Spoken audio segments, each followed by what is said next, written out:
Hello, welcome all to New Hampshire Peace Action's Peace and Justice Conversation Series online. I'm Will Hopkins. I'm the Executive Director of New Hampshire Peace Action.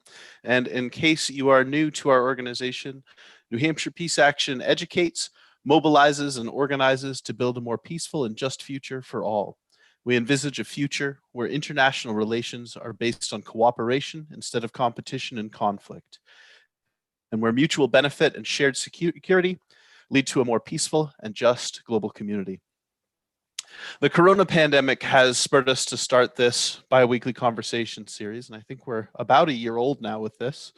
And it's a way to continue our public education work through this time. But we found it so effective. It's been great to be able to reach out to people a little further away. And people seem to want to engage when they can do it from their living room. So we're planning on continuing this indefinitely into the future. And in the spirit of understanding and respect, we would like to take a moment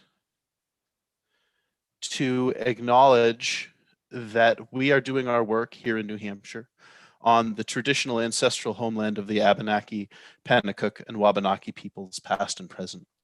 And we honor with gratitude the land and waterways that they have been stewarding through the generations. So just taking a minute before we get started to recognize that. So tonight, I'm very excited to bring you Michael Ferber, who is a longtime board member of New Hampshire Peace Action. I wonder if maybe even a founding board member, although I don't think I've ever asked him. He has served as our historical memory for the organization as a board member for many years. And he's also served as our nonviolence and direct action guru. He spent some time teaching nonviolent direct action with Gene Sharp, who is internationally, globally recognized as the world's, he's passed now, but was the world's leading scholar on nonviolence and its effective use. And there's a lot more about Michael, who's a professor emeritus of English and the Humanities at UNH, and who has some amazing stories that include being arrested with William Sloane Coffin and Dr. Benjamin Spock for returning draft cards and standing trial for that. But I don't want to spend too much time talking about Michael because I want to hear from Michael. A bit on Zoom etiquette. We're very happy for those of you who want to keep your video on so that we can see your faces and reactions and feel connected. We do ask that you keep your audio muted so that we don't get background noise over our speaker. As we get to the chat portion, feel free to either ask questions in the chat, or you can just put an asterisk if you would like to ask a question yourself. So without further ado, I want to turn it over to Michael, who is going to talk to us about nonviolent direct action and its effective use. Thank you, Michael. Thank you, Will. It's really nice to be here and nice to see all of you. I'm sure, like me, you're suffering from Zoom fatigue, and the last thing you may want to do is go to another meeting. So I appreciate your coming out for this. I know some of you, as I can see your names, know a good deal about this subject already. Of course, Arnie Alpert is here. He could be giving this talk. There are many others who've spent a good deal of time either as activists or as readers and students of nonviolent political action. And indeed, for about the last 50 years or so, there's been a big surge in scholarly studies and systematic research, as well as a big surge in nonviolent campaigns. So more and more of the world is aware of the power of nonviolent action, nonviolent struggle, if you will, and more people are studying it. So I ride on the backs of many, many people, not least Gene Sharp, as Will said, who was and remains in some way the leading theorist and historian of nonviolent action. My plan is just to talk for a few minutes about sort of how I came to this subject, say a few general things about how nonviolent political action has changed over the last, let us say, 2,000 years. Big generalizations there. And then say a little bit about the brief thing that I wrote, which I hope some of you had a chance to look at, the theses on nonviolence. It was an effort to write something very brief, because there are, in fact, just hundreds of books. In fact, one I just got today is really very good. I just started it. It's by Erica Chenoweth, who's done a great deal of very good research. So there's plenty of stuff to study, but I felt the need to write something brief that would make the major points that I thought were important. I came to this, like probably some of you who are my age or even younger, who remembered hearing about Gandhi. I heard about Gandhi when I was in elementary school. I went to the Unitarian Church and people were talking about Gandhi. And then I heard about Martin Luther King and the Montgomery bus boycott. So the idea of a nonviolent campaign was sort of vaguely in my head as a kid. And then in high school, I got to know a couple of older high school students who were already really reading up on pacifism. Now, nonviolence is not the same as pacifism, but for many years they were deeply associated. And I found it intriguing, though puzzling to me, but a wonderfully interesting subject. But it wasn't until college that I began to see that I could do something. I could join the civil rights movement. This was in the early 60s. And though I was a white student at my college was Swarthmore College near Philadelphia. We were just a few miles from a city that had a large Black population. And the civil rights movement was just beginning to take effect with them. But they were very happy to have the help of 100 white Swarthmore students. So we went in as kind of their auxiliaries, and occasionally we could even offer some expertise. It's there that I first got arrested. It's there that I first wrote an article or two about the civil rights movement and began to think more seriously about what are the ways in which serious social change can come about without violence. It was there too, within a month of my freshman year, that I met David Dellinger. Some of you will know his name. He was probably the most important organizer of the anti-Vietnam War demonstrators during the 60s and 70s. He also was one of the Chicago Seven, about which a movie was recently made. I hope some of you have seen it. It just so happened that his eldest son occupied the dorm room across the hall from me.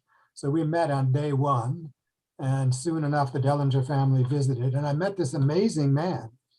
Well, the whole family was interesting, but this amazing man had gone to prison for 3 years during World War II for refusing to serve in the armed forces. And the first thing he did was integrate the dining hall in the prisons. I mean, it was just extraordinary what he'd done. He was plugged into lots of really interesting people in New York. He ran Liberation magazine out of his basement, where he had a press. And he was just an extraordinarily dedicated and brave man, probably arrested every year just to sort of keep in shape. So I was very lucky in getting to know him because he was not a doctrinaire Marxist-Leninist. He was a pacifist, but he was very open to new ideas about how to conduct nonviolence, and a very tolerant and amiable guy. So I'm grateful that early on I met someone like him. Then later in graduate school, when the Vietnam War was at full tilt, I decided I could no longer cooperate with the draft. And I took up a call from coming out of the Bay Area, David Harris and several others, calling itself The Resistance, big grandiose name. The plan there was not just to go to prison the way you might if you were drafted and were a pacifist, maybe a Quaker or a Mennonite, and refused to cooperate in order to make, a moral witness consistent with your beliefs. It was that, but they had a strategy on top of it, which was basically fill the jails, the slogan of the civil rights movement in the cities of the South. Only here it was fill the federal prisons and clog the federal courts. That sounded insane when I first heard that, but it turned out the federal prison system is fairly small. And the federal court system is fairly small. There are not that many federal crimes. There are more now, but back in the 60s, there weren't that many. So I joined up with that, partly because I felt personally and morally I could not take part in the war in Vietnam or serve in the army, but also because of a more sort of calculated approach that we might just get enough guys in a year or two to create trouble in the court system and maybe even in the prisons, and that we would have a ripple effect through the entire anti-war movement and in Congress, which might have to create new federal courts. We had all kinds of thoughts about what just a few thousand guys might accomplish. And the fact that it was a kind of hybrid approach, an individually moral witness on the one hand, but also a sort of calculated numerical approach on the other, is a way of pointing what I think is the general trend of nonviolent action from its earliest days to now. It was after that, I stood trial, as Will said, for taking part in organizing this. We turned in our draft cards in order to provoke a confrontation with the draft. And we had in Boston, we had a big ceremony at the Arlington Street Church where 200 guys turned in draft cards to about 100 ministers and priests. I spoke on that occasion in the church, and then I took all the draft cards with me to Washington at the end of the week, where they were joined with other draft cards from all around the country and taken to the Justice Department as evidence of what we had done. For that, I was indicted for conspiracy with Dr. Spock and 4 other guys. I don't want to tell that story, but it was partly as a result of that, when I was finally acquitted on rather technical grounds, that I was invited to help Howard Zinn teach his course at Boston University. Howard was beloved by students, and he had 500 or 600 students wanting to take his basic course in civil rights and activism. And he asked me if I would teach a section of it. Well, that was fine. I was happy to do so and pleased to be asked, but I only had a master's degree in English literature, and Boston University wanted a PhD in political science. So Howard asked Gene Sharp to officially take over that course, but to share it with me. I'd never heard of Gene Sharp, or if I had, I'd forgotten him. I was very lucky. That's the second sort of lucky moment in my education, that I got to teach a course with a guy who was almost a generation older and was then hard at work on his book, his major book, which had been his PhD thesis at Oxford, on the politics of nonviolent action. It's now nearly 50 years since that came out, but he was working on it then and not very well known. And I learned a lot from him. He filled in, filled out, expanded, and revamped all my notions about nonviolence, disabused me of a number of sentimental ideas, and brought about what I think is now my main way of thinking. We've differed about a few things. We've had great discussions, but he's been a tremendous teacher of the subject, not just for me. I think Gene Sharp's work, you all know something about it, I imagine, represents the third of 3 phases in the history of nonviolent theory and practice. The first phase, at least in the West, are the early Christians. Now, in the East, which I know less about, there were the Jainists who were nonviolent. There are strands in Hinduism and Buddhism and so on. But in the West, at least, I think it pretty much starts with the early Christians. Socrates, you could argue, was a practitioner of nonviolence, but he didn't have a movement, and he was mostly doing individual conversations with people. But the Christians also didn't have a movement, but they refused to serve in the Roman army. At least lots of them did. Or they refused to sacrifice to pagan idols. And many of them paid the ultimate price. They were tortured and killed. So there's a lot of testimony from those early days where they would say, I have to serve Christ, I cannot, or I have to serve God, I cannot serve the emperor, and so on and so forth. So pacifism was deeply rooted in the early church and remained so until Emperor Constantine became a Christian in the early 4th century. And then, of course, Christians changed their attitude by and large, saying, well, I guess it's okay to serve in the army now because the emperor is a Christian. But there were always remain some small pacifist strands in Christianity, many of which flourished again at the time of the Reformation. I'm thinking of the Mennonites and the Doukhobors, and of course the Quakers in England, who kept alive the teachings of Jesus, particularly the Sermon on the Mount, which of course was a great influence on Gandhi, despite his own Hindu traditions. So that was what we call individual moral witness. It kept alive the idea, it kept alive the language of nonviolence, but it was rarely organized to bring about major social change. It was sometimes called non-resistance. These folks tended, if they could, to withdraw altogether from society and create their own communities, which is why many of them came to America, in the colonies, or Canada. It's Gandhi, I think, who represents phase two, which was crucial. Gandhi was religious. He was inspired at least as much by the Sermon on the Mount and by Tolstoy, who was a Christian pacifist, as he was by his own traditions in India. He was religious in the sense that he believed in loving your enemy, as Jesus preached. He would practice, he would fast before demonstrations. He would have his followers all had to take these vows of celibacy and vegetarianism, prayer, fasting, and so on. Very demanding. To be a satyagrahi under Gandhi was a very serious thing. But he was also a very shrewd political strategist. He didn't always succeed, but he had some really good ideas about how to take the initiative and confuse the government, surprise it at times, call things off at times, make alliances with people. He planned very large scale, even nationwide campaigns.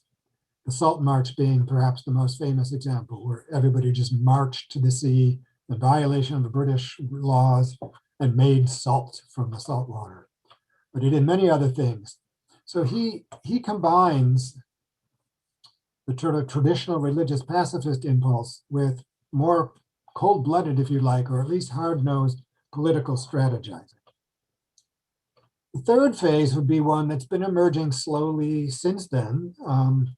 Martin Luther King would still represent, I think, largely the Gandhian one. King was religious, believed in prayer and fasting before taking part in campaigns, was very influenced by Gandhi, but also thought strategically and had many people who helped him think strategically. But more and more, we've seen large-scale campaigns of nonviolence all around the world that do not involve pacifists. Pacifists may take part in it, they may instigate it, but Gene Sharp has gone so far to say that pacifists are sometimes a pain in the ass. They're a nuisance because they have such sort of a high standard for what should be done. You shouldn't be raucous. You shouldn't be ironic. You shouldn't be sarcastic. You shouldn't be humorous.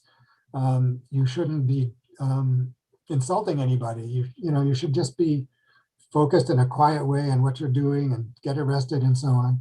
So some of the big movements that we've seen around the world, notably in 1989 in Eastern Europe, but in the Philippines, Yugoslavia 10 years ago, it has not been pacifists who've mainly done this, though they may have taken part in it.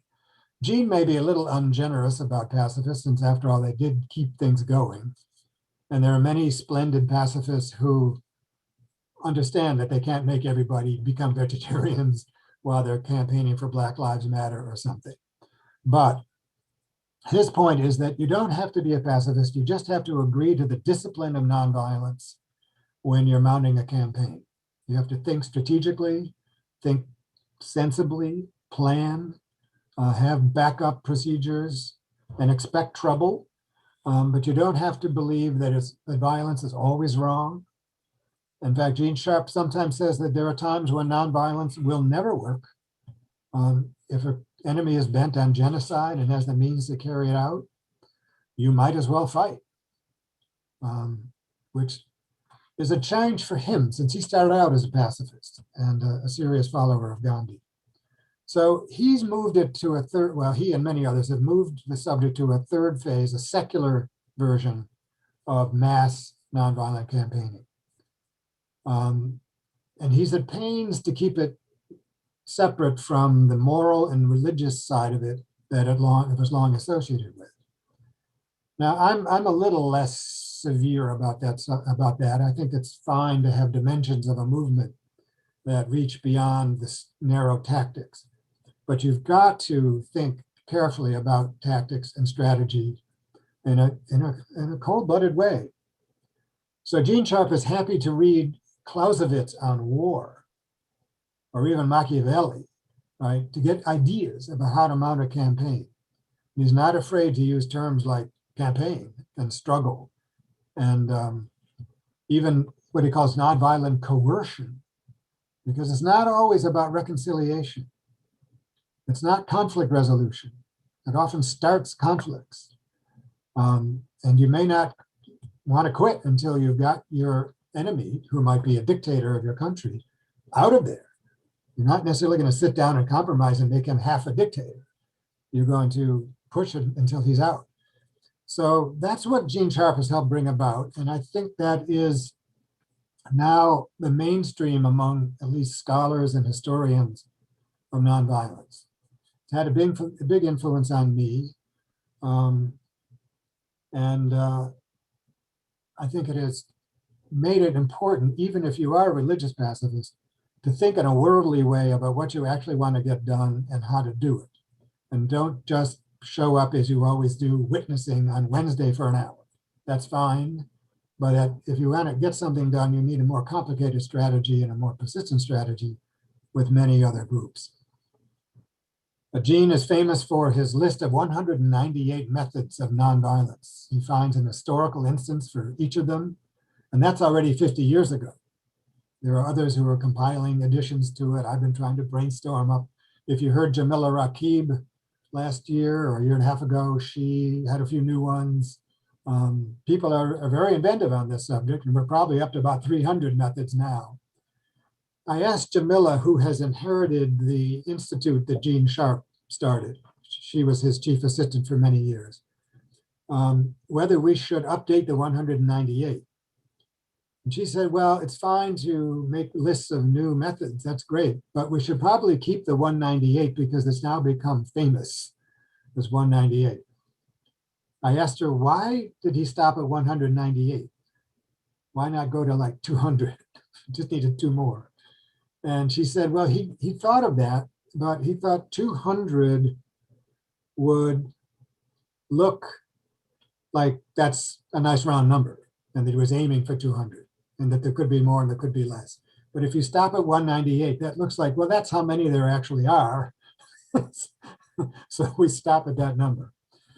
Certainly since then, there have been many, many more. So that's about all I want to say by way of background. But I decided that though there are many, many excellent books and more coming out, I got 3 in the mail today on the subject, I felt there might be something useful about boiling down the major points into something very brief. Hence, I wrote my 9 theses. Why 9?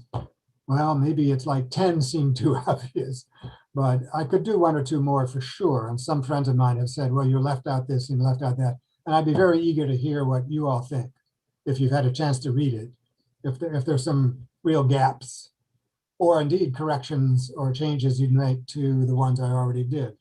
But I wanted to have something brief that could circulate as a kind of pamphlet online, no doubt, because I haven't seen anything quite like it. There are excellent books from which I have learned, but nothing I thought would boil it down quite like that. I was also prodded to write it because I've been reading some critiques of nonviolence from the left. One in particular by Peter Gelderloos, who calls himself an anarchist, and he really wants a total abolition of the state and capitalism. He wants to abolish both of them. And it may be that he's right when he says that nonviolent tactics could not bring that about. I find that interesting. I mean, that would be a long topic. But he keeps insisting that nonviolence actually only protects the state, that the state likes to see nonviolent campaigns. because it's not a real threat to them, and the state can just make little maneuvers and so on. I find the book kind of annoying, but it's always good to have a serious criticism of your positions every now and then, so you can sharpen your wits and consider maybe some area that needs to be rethought. But it occurred to me that he has a kind of mystique about what the state is. As I wrote in my thesis, I've been trying to figure out what was the state on January 6th, when this mob, partly fascist, partly I don't know what, broke into the Senate building, the Capitol, and headed for the Senate chambers, the House chambers. What did they think the state was? I think they thought it was exactly what Peter Gelderloos, the left-wing anarchist, thinks it was. It was some sort of a thing that he can capitalize. He calls it the state with a capital S, that you could smash or seize or something. Whereas I think what they were doing on January 6th was perhaps murderous. They probably wanted to kill a few members of Congress and maybe Mike Pence, but that would not be seizing the state or smashing the state. It probably wouldn't have accomplished anything that they wanted. Even if they had stopped the certification of the election of Joe Biden, it would just start all over again. The states had already certified it. They would just do it again. The National Guard would come. The courts would swing into action. We don't have a state in that sense. We have a complicated federal government with two chambers in the legislature, a separate president, a separate court. We have 50 states with their own legislatures. We have cities. We have all kinds of complicated things. We have divisions within some of the states. We have parties. It's not all a big monolith, and it's certainly not a thing. It's a complicated set of institutions, and it's sort of a mess. But being a mess is just where nonviolent strategists can start. You look at a mess and you say, okay, how can we move it this way, that way? How can we get these two groups to work with us, those two groups to work against each other, et cetera, et cetera. So that kind of simplification and sort of hypostatization of concepts like state and power reminded me that nonviolence at its best, nonviolent thinking, breaks down these unitary single categories and looks very carefully at how things actually are. Who has what kind of power? How do they get it? How do they keep it? What keeps them going? Who do they depend on? And so on. Why don't I pause here and see if you would like to make suggestions, ask me questions. There was one question in the chat. Did you see? Yeah. What was it? So again, feel free to put questions in the chat if you have questions, or you can put an asterisk in the chat if you'd like to speak, and we'll go ahead and recognize you. The first question in the chat was from Will Thomas, who says, I'm wondering if Michael might comment on the value of the book A Force More Powerful by Ackerman and Duvall. I think it's very good. And of course, it was also this television series. It was a 6-part, I think, documentary, which was in some ways even better because they had wonderful footage of everything from Gandhi's Salt March to the events of 1989, I think. I think it's very good. It tells the story of many of these campaigns very fully. Gene Sharp does not. He tends to just quickly summarize or pull out some lessons or whatever. And it's good to hear some of these stories. Like how do you get a nonviolent movement started, for instance, particularly in a dictatorial regime, where if you stick your neck out, you can get arrested and in serious trouble. So what do you do? So in Santiago, Chile, they started the pots and pans movement. Everybody banged pots and pans at dinner time out their window. And it was just understood that that meant we don't like the dictator, we want democracy. And you could hear it all over Santiago. And that was immensely encouraging to the nonviolent people. And it put the police on notice that they can't stop this just by arresting a few of them. Things like that. Those stories are really good stories. And that book tells them very well. Some Siddhartha. Yeah, so Siddhartha Banerjee, hope I got your name right. What do you think of Ramachandra Guha's biography of Gandhi, and which is your favorite, your personal favorite? I'm guessing personal favorite biography of Gandhi or telling of Gandhi's story. Yes, I'm afraid I haven't read that one, so I can't comment on it. And it's been a while since I've read a whole biography. there's, of course, his own experiments with truth, which is well worth reading. There was, I think, Joan Bondurant, many, many years ago, wrote a book on Gandhi, not so much a biography, but a study of his methods. I thought was quite good. But I'd be glad to make a note of that one and try to get to it. I have another one I got recently I haven't gotten to. There are many good biographies of Gandhi, I think, but if that one is particularly interesting, I'd be glad to know about it. Gene Sharp himself wrote 2 books about Gandhi. The first one is very much Gandhi as a kind of moral and religious leader. And then Sharp went through a rethinking and decided in a second book, it was Gandhi as a political strategist or something like that. He took a much more practical nuts and bolts approach to Gandhi and tried to pull out what he could, what we could all use from Gandhi.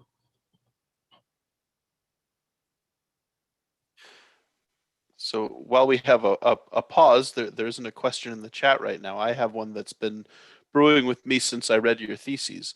And that is thesis number 6 talks about how violence and nonviolence don't mix, how you can't have violence within your movement if you want to use nonviolent tactics, that nonviolent tactics essentially are undercut and destroyed by the presence of violence in a movement.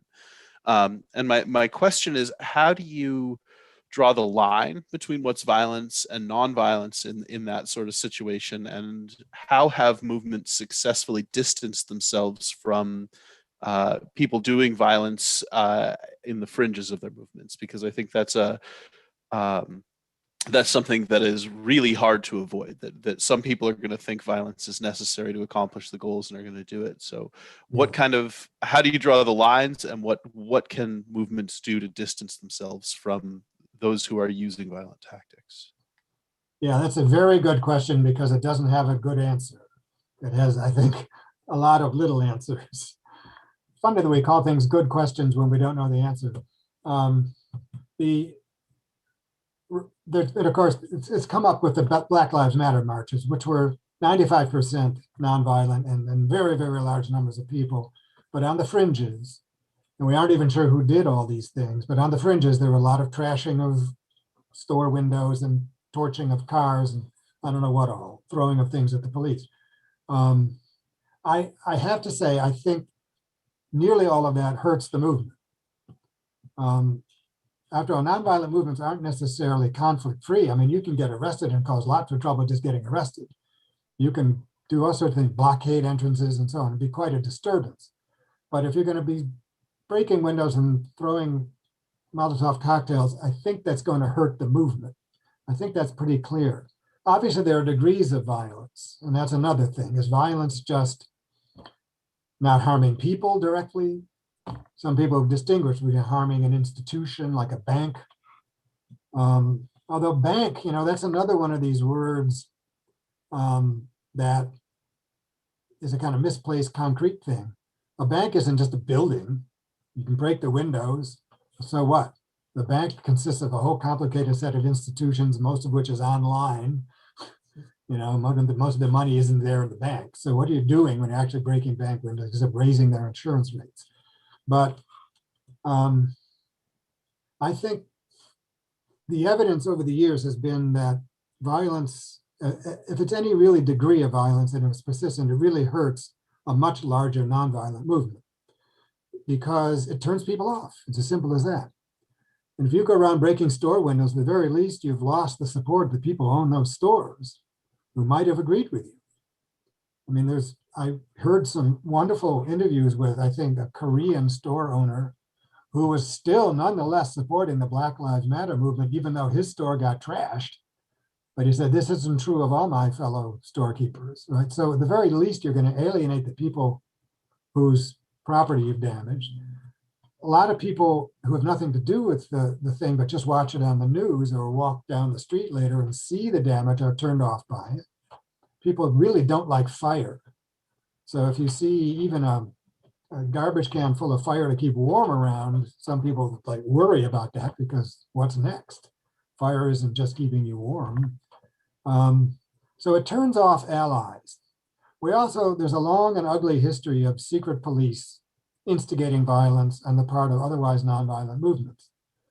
There's evidence going back at least to the Russians in the 1880s under the Tsars, and I think even earlier in France, because they understood that if you could get a group that had a lot of support to start assassinating people or whatever, you would turn off the probable allies and public that they could recruit. So I think Gelderloos may say that nonviolence protects the state, but the state, such as it is, it hasn't always felt that way. They've often found it easier to deal with a violent movement because they can isolate it and use violence against it and not pay any moral price. So a couple of things have been posted on this question. One was violence and self-defense. Well, you can believe in self-defense, but if you join a serious nonviolent campaign that wants to bring about major social change, like to remove a dictatorial government, you had better expect to get hurt. So if the police attack you, you had just better accept that you're going to be a casualty. You may get killed. I mean, think of what's going on in Myanmar right now. I haven't heard the latest, but about 100 people, I think, have been killed. And it may be that the nonviolent movement there will not prevail. It doesn't always prevail. But what's the alternative? The alternative is violence. So you're going to fight back when the police attack you? Well, good luck, right? It's as simple as that. It's not as though nonviolence solves everything. It's that the alternative doesn't either. And there's a good deal of evidence that more often than not, the violent alternative fails more, for the very reasons we've almost said, that the army and the police know what to do about violence for the most part.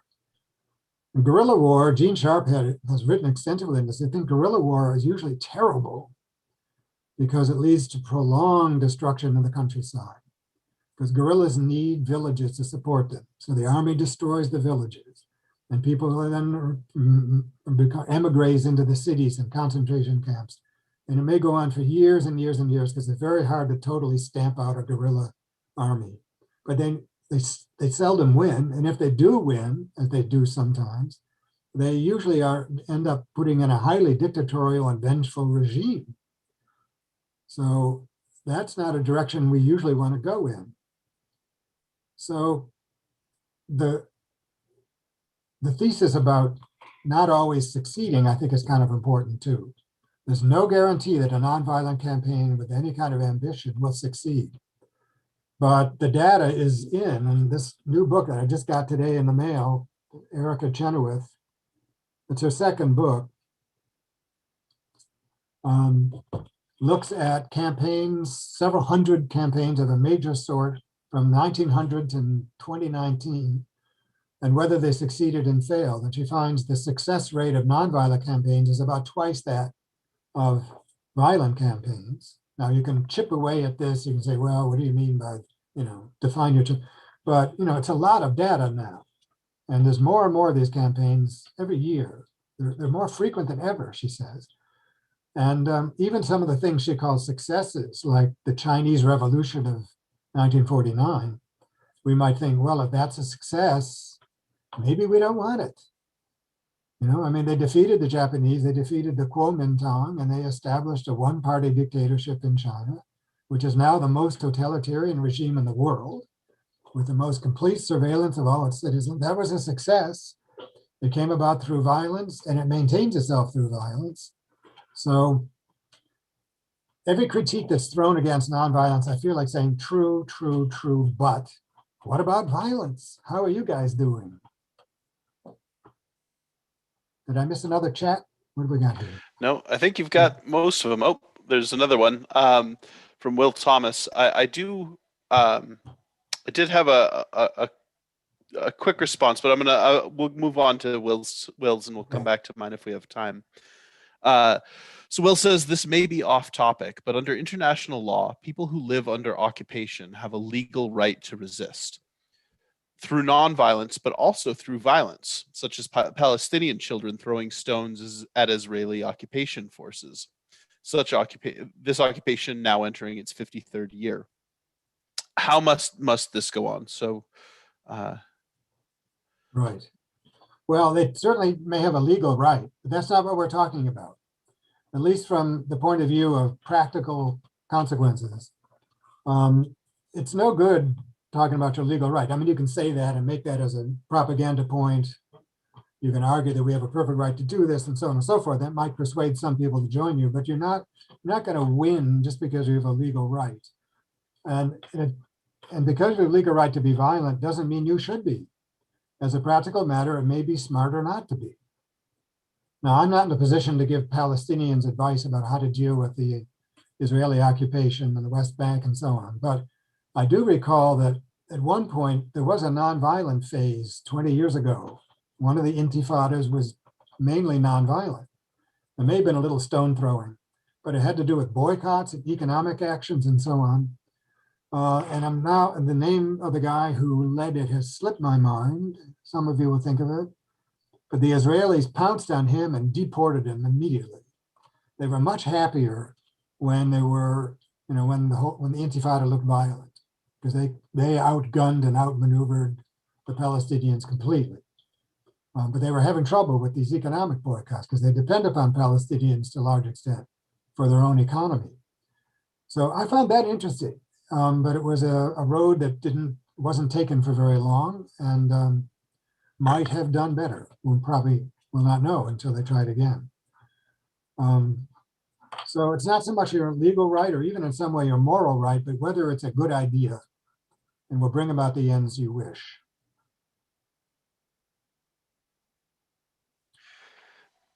So I wanted to go back to David's question, and specifically because I know that David's partner, Lena, was involved in a very successful nonviolent campaign.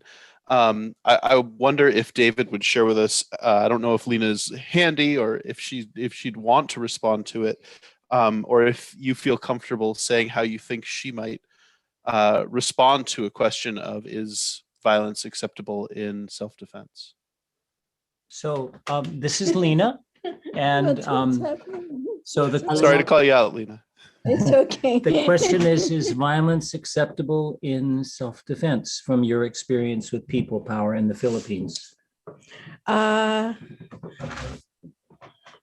During our time, I was actually a student, and that time it was not acceptable because we know that we don't want to have any bloodshed at all.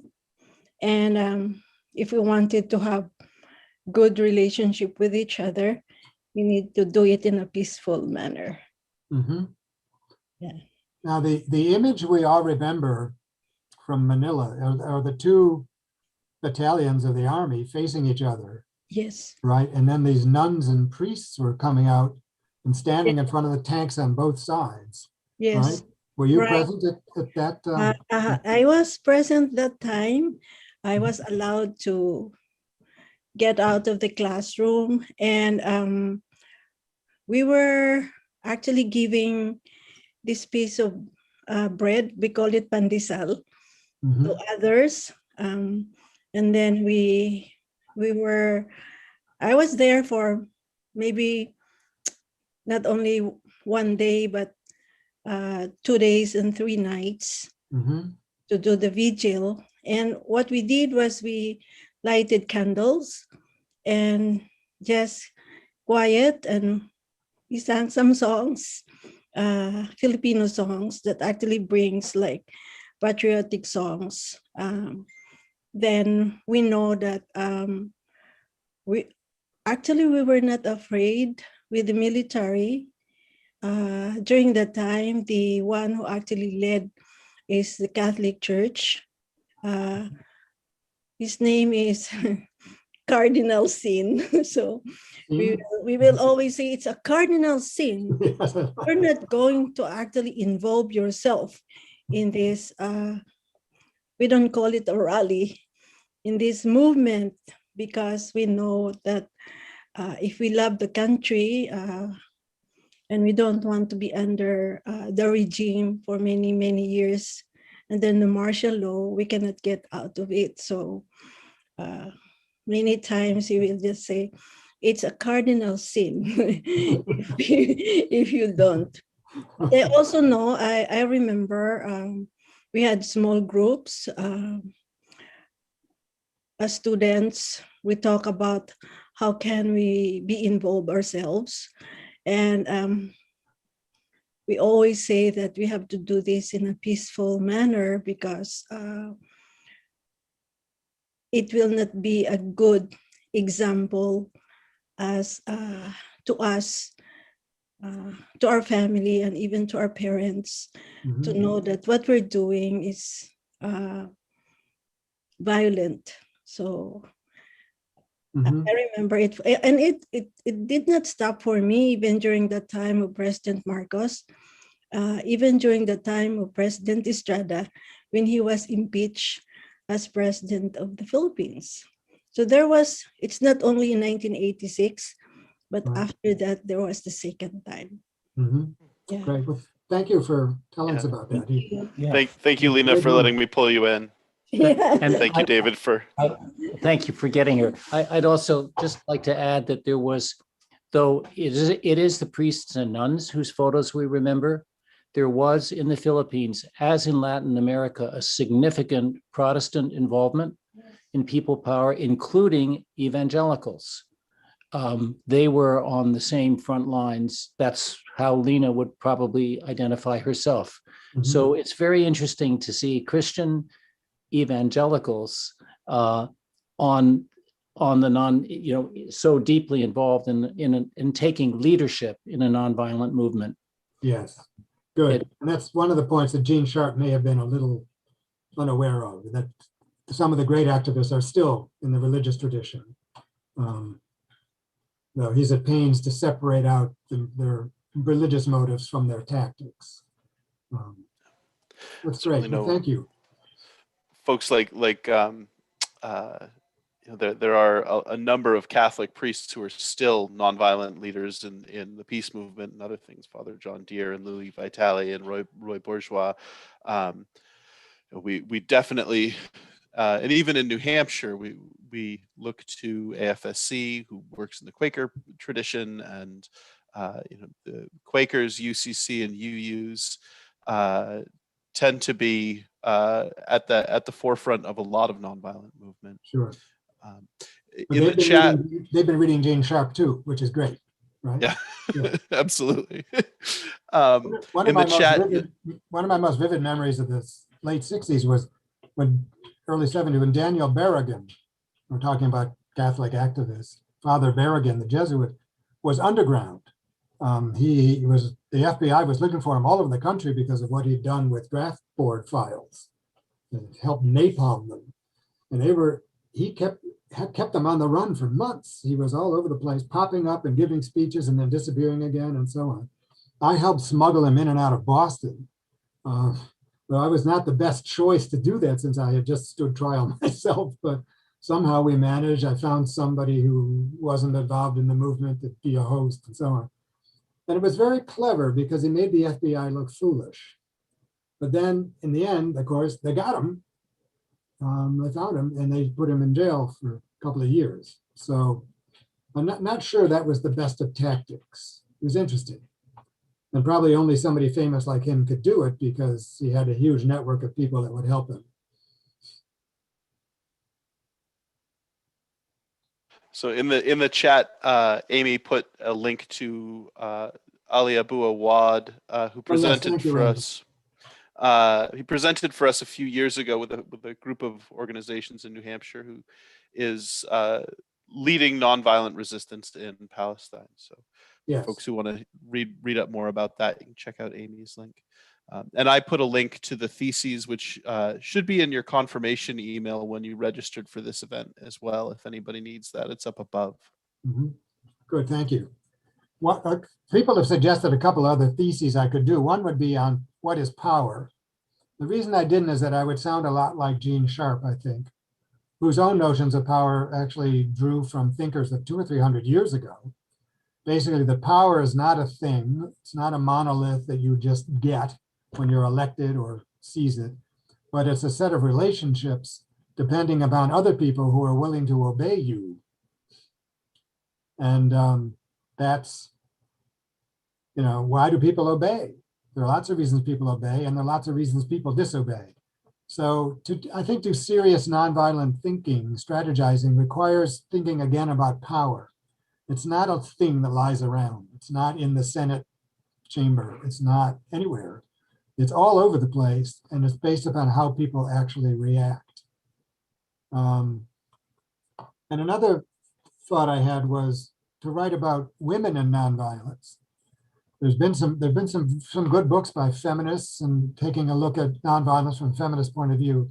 One reason I didn't is that I couldn't think of a particular thesis. It's an interesting subject, and I'm not sure I have a kind of assertion to make about it. I mean, are women better at this than men? Well, maybe on average, yeah, I'm inclined to think they are. They're more nonviolent. But, I hate to generalize about that. So I couldn't think of an actual claim to make about it. Another one is that the role of humor. There's nothing funny in Gene Sharp.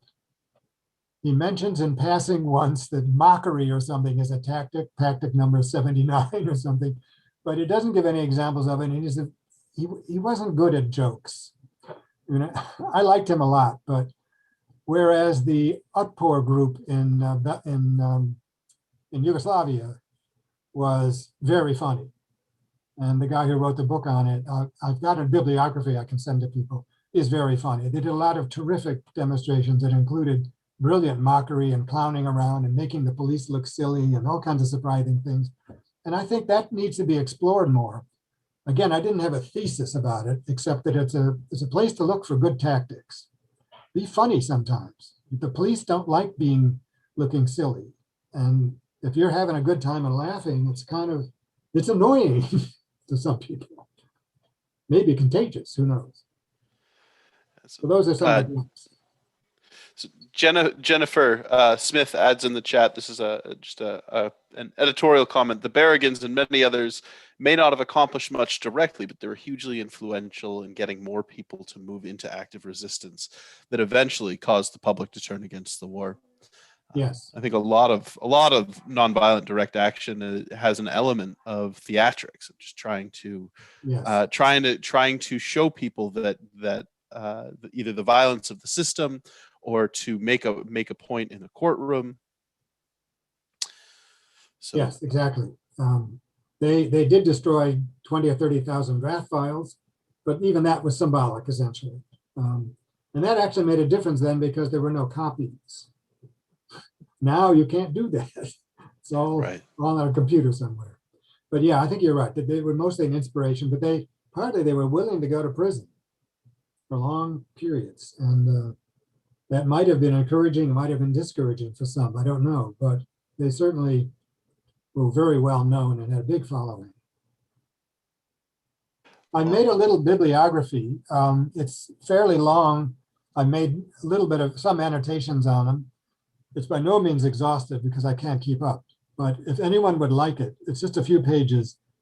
They could email me at mferber@unh.edu. I'd be happy to send it to you. And if anybody has a problem remembering that, feel free to email us info@nhpsection, and I'll give you Michael's contact information. And unfortunately, we are nearing the end of our time together. And I want to take a minute to say thank you, Michael, for giving us your time tonight and helping walk us through how to do nonviolence in an effective way. Really appreciate that you were able to be with us tonight. Do check us out, nhpsection.org under the live stream tab. You can watch this and you can watch any of our past live streams with the exception of a few where we were asked not to post for privacy reasons. And we have every other Monday, the conversations will continue. Next week, we'll have Fawn Gaudette and Catherine Safitkis, who will talk to us about the war on bees and agriculture.